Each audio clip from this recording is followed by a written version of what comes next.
So we are from BS Ed English 2 and we are going to conduct an interview about topic of poor and rich. So may I know your name, sir? I am Joel James Abesha.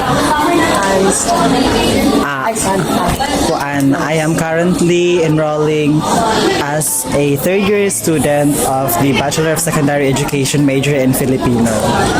Thank you for that. So the first question is, do you recognize if a person, or how do you recognize if a person is wealthy or rich? It's for me lang, in my own perspective, it's really difficult for us to recognize someone who is wealthy or poor. It's because we can't really assume that that particular person is rich or poor, because somehow there are individuals who wear nicely or presentable in terms of their clothing, even though they are poor. But somehow we can identify the rich and the poor based on their capability of buying or purchasing specific items. Because of course, if you have money, then it's easier for you to purchase any items that you want or any items that you want to buy. Somehow, on the other hand, if you are poor, then it's the opposite. So you can't really purchase something because you don't have enough financial stability. Okay, so since you already answered the question number 2, let's proceed to question number 3. So give a specific object that will describe the gap between rich and poor. So in my point of view, it's easy for us to identify that person is rich or poor in terms of items, because for example, in purchasing phones, so if that person do have an iPhone and the other one is Android lang, so it's easier for us to identify who's the wealthier and who's not. So for me, the specific item that we can really depend on in determining who's rich and poor is through the phone, because if it's iPhone, then you are wealthier, you are rich. So if not iPhone, if Android lang, then probably you are poor. So that's my my point of view lang. Okay, thank you very much. We are from BS Ed Education and we are conducting an interview about the poor and the rich. So may I ask your name and your course, sir? My name is Arnel Tadley and my course is BSBA third year. Okay, thank you. So the first question is, how do you recognize if a person is rich? So,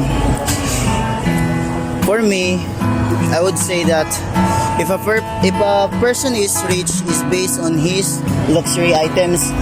If I base on appearance, then that would lead to a misleading information that is biases. So let's not base on appearance. I say that luxury items.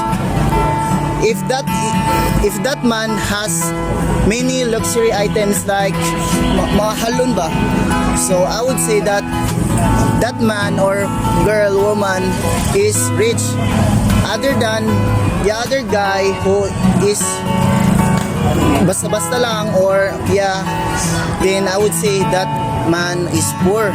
And that's okay. So since you already answered the second question, so now let's proceed to the third question. So the third question is, give a specific object that will describe the gap between rich and poor. okay. First is real estate. If you see real estate is multiple houses, then I would say that man is rich. And the other is luxury cars like Supra, other than any normal cars, then I would say that man is rich. If a man cannot afford those kind of things, then I would say he's poor. Okay, thank you for that. From BS Ed Education, English major, and we are conducting an interview about the rich and poor people. So, may I know your name and your course? I am Shala Alceras and I am a BSOA student. Thank you for that. So here is the first question. How do you recognize if a person is rich or poor? So when we talk about rich people, we tend to see what they wear, what brand are their phones or their clothes, the way they think or the way they project themselves in the society. Poor people tend to wear baggy clothes or something that is not branded. But when we say rich people, they tend to wear branded clothes and branded phones. They tend to wear expensive items that poor people cannot afford. Yes, thank you for that. So now let's proceed to the third question, which is can you give a specific object that will describe the gap between rich and poor?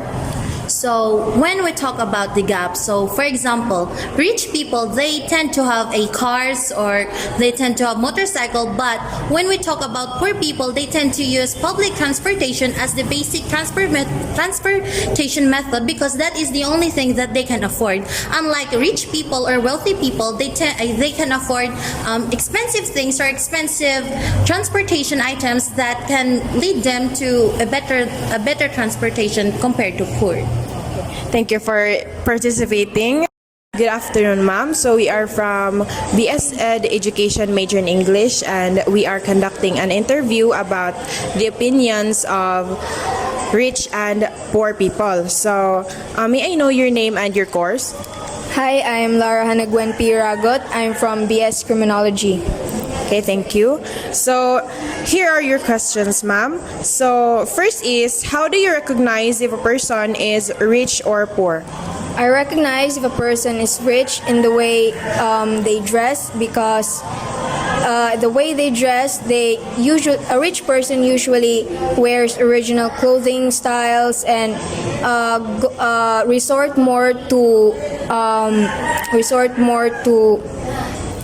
extravagant dresses and styles like that. And poor people actually resort more to more accessible clothes like ukay and stuff like that.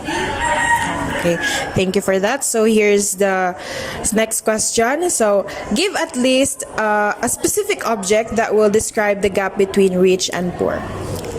So my best example for that specific object is a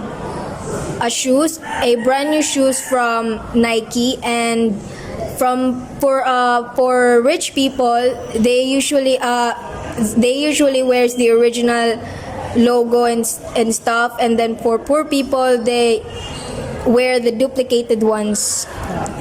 Thank you very much, ma'am. Thank you. Ayun te, bikan dami sa BS Ed English tikan there. So nalami question ipangutana. So ang isa na maka-question kay unsay dapat buhaton sa isa ka tao para mo dato? Paningkamot o magpadayon sa maningkamot o ang mga trials kay imuhang ikoan pwede atrahan mag koan ka di bali paningkamot o ang mga trials ay dapat imo nang malampasan. Sa ikaduha naman na question kay unsay mga rason nga nung pobre kaayo ang isa ka tao o nga nung wala sila'y balay, wala sila'y sanina or kwarta or enough na pagkaon.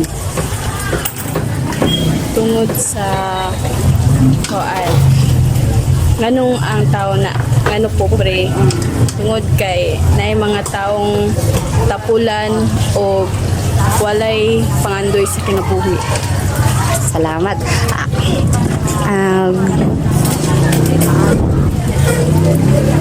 Amo ikatulo na question kay unsay mga advice para sa mga younger generation para katong mga tao na nay plans para na mag-business. Unsay mo advice sa ila? na gusto mag-business? Ang advice nako sa koan sa magsugod business, kung sa man ilahang plano sa ilang kinabuhi nga magplano sila nga silang negosyo, dapat ilahan ng sugdan o malampuson sa ilahang pangandoy. Salamat eh. Kasi ma-advise para sa mga mga tao na may plans. Tayo may pera.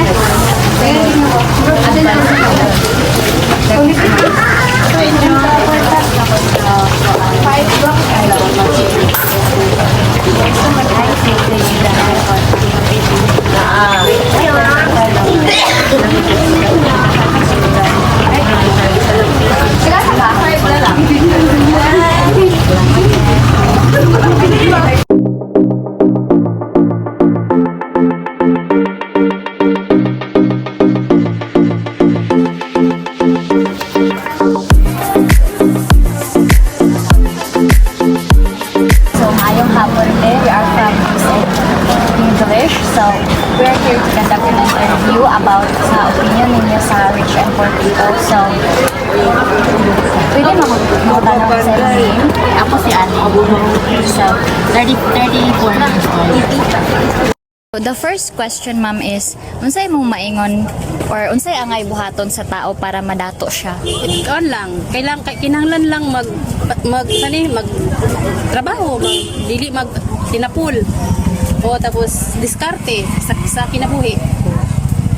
Tapos to motora.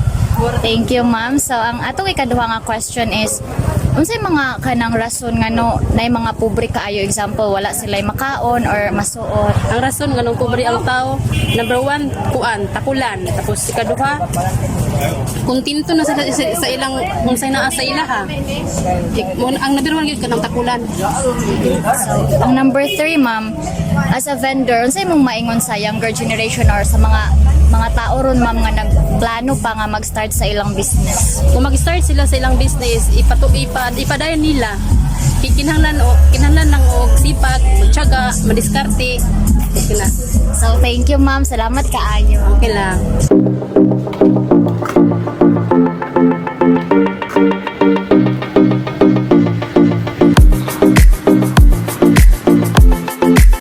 Maayong hapon na, I am from BSED English 2 and we are conducting an interview about the poor people and rich people. O pwede na ako mapangay mo ngalan, ma'am? Espolita. Okay, ma'am. And here's my question. Aka nang, sa imuha, ma'am, unsay kinanglan sa tao para madato? Kung natay puhunan daw, pati ko sa tamaning kamot ka na bitang dili tatapulan. Ya. Maito sa pagdalas negosyo, inana.